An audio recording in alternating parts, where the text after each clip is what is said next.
Praise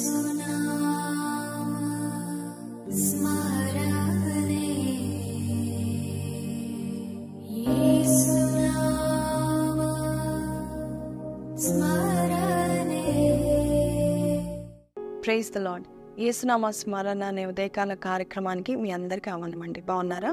ఈ ఉదయకాలం ఎలాగున్నారు? దేవాది దేవుని యొక్క దీవెనలు మీరు పొందుకుంటారని నమ్ముతా ఉంటున్నాను. ప్రతిరోజు ఈ యేసునామ స్మరణ కార్యక్రమాల ద్వారా మీతో దేవుడు బహు స్పష్టంగా మాట్లాడుతున్నారని, బహు ధైర్యము కలుగుతుందని అనేక మంది మాకు చెప్తా ఉంటున్నారు. అందుని బట్టి దేవుని ఎంతగానో స్తుతిస్తూ ఉంటున్నావు. I really thank God for using me as a vessel in your life. ఈరోజు దేవాది దేవుడు మనకిచ్చే వాగ్దానం ఏంటో చూద్దాం. ద్వితీయోపదేశకాండము 1:31. మీరు ఈ చోటికి చేరు వరకు మీరు వచ్చిన మార్గం అంతట్లోనూ మనుష్యుడు తన కుమారుని ఎత్తుకున్నట్లు మీ దేవుడైన యెహోవా మిమ్మును ఎత్తుకొని వచ్చిన సంగతి మీరు ఎరుగుదరని మీతో చెప్తిని.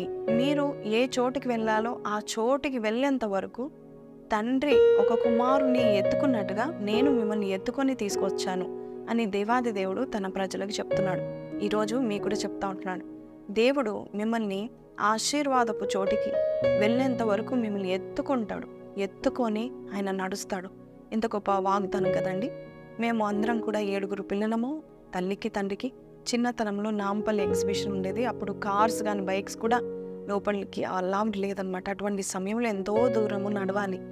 అయితే మా నాన్నగారు మరి కొద్దిసేపు నన్ను, కొద్దిసేపు చెల్లెల్ని, కొద్దిసేపు పక్కని అలాగా మమ్మల్ని కొంచెం సేపు ఎత్తుకొని నడిపించేవాడు.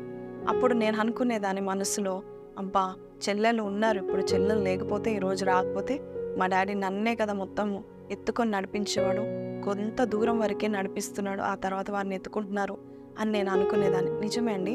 ఈ లోపు తల్లిదండ్రులు ఎంతకాలం వరకు ఎత్తుకుంటారు, ఏ వయసు వరకు ఎత్తుకుంటారు. మా పెద్ద పాప డేజమ్మ వాళ్ళ తండ్రితో చిన్నప్పుడు ఒకటే మాట అనేది, డాడా నన్ను నువ్వు ఎత్తుకుంటున్నావు కదా, నన్ను నువ్వు ఎప్పటివరకు ఎత్తుకోవాలంటే నేను 100 years వచ్చినా కూడా నువ్వు ఎత్తుకోవాలి అని చెప్పేది అనమాట.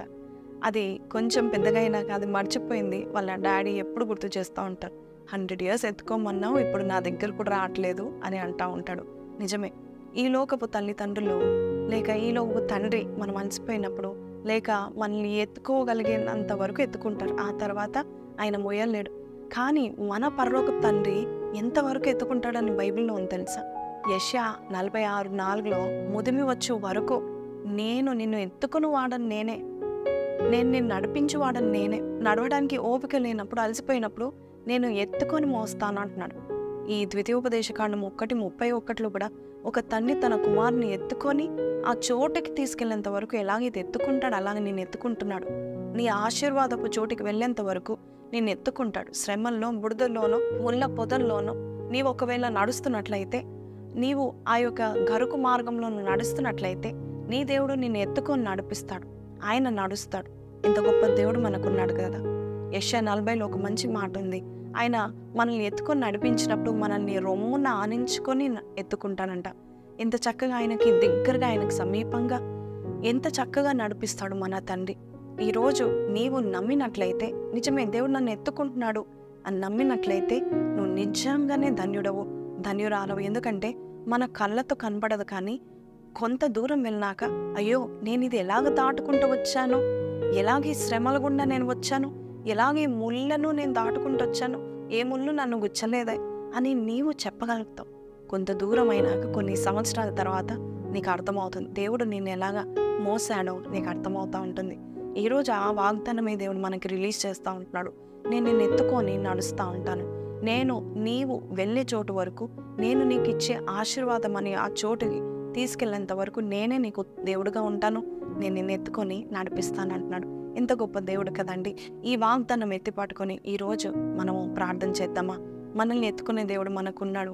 ఒక తండ్రిగా ఎత్తుకుంటాడు. నీ సమస్యల్లో ఉన్నప్పుడు ఒంటరిగా వదిలేయడు. నీవు నడవలేనప్పుడు, అలసిపోయినప్పుడు నేను ఎత్తుకొని మరి ఆయన నడుస్తాడు. కళ్ళు మూసుకుందాము. ప్రార్థన. పరిశుద్ధుడా, మహోన్నతుడవు తండ్రి, స్తుతులకు పాత్రుడా, మేము ఒంటరిగా ఉండకుండా, కృంగిపోకుండా, నడవలేని పరిస్థితుల్లో ఆగిపోకుండా నీవు మమ్మల్ని ఎత్తుకుంటావని చెప్పావు నాయన. నిజమే.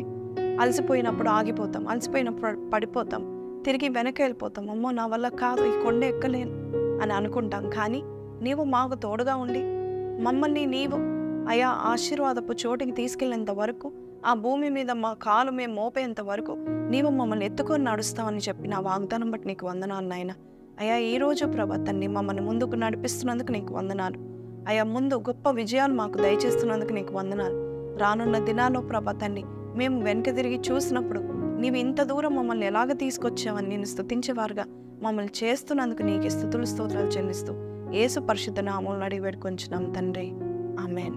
సో ప్రైజ్ ది లార్డ్ అండి. ఈ వాగ్దానం విన్న మీరందరు ధన్యులు. ఈ వాగ్దానంలో చాలా ప్రేమ కనబడుతుంది కదా. ఎత్తుకొని ఎవరు నడిపిస్తారండి? మన పరలోకపు తండ్రి తప్పితే ఉదయం వచ్చే వరకు ఆయనే మనల్ని ఎత్తుకుంటాడంట. కొంతమంది మనతో కొంత దూరం వస్తానని చెప్పి మరి సగం దూరం కూడా రారు, వెళ్ళిపోతారు. కానీ మన దేవుడు మనం ఆశీర్వాదం పొందుకునేంత వరకు ఆయన మనల్ని ఎత్తుకొని నడిపిస్తాడు. ఈ వాగ్దానము విన్న మీరు ప్రార్థనలో అలాగే ఈ దినమంతా కూడా ఈ వాగ్దానాన్ని స్మరించండి.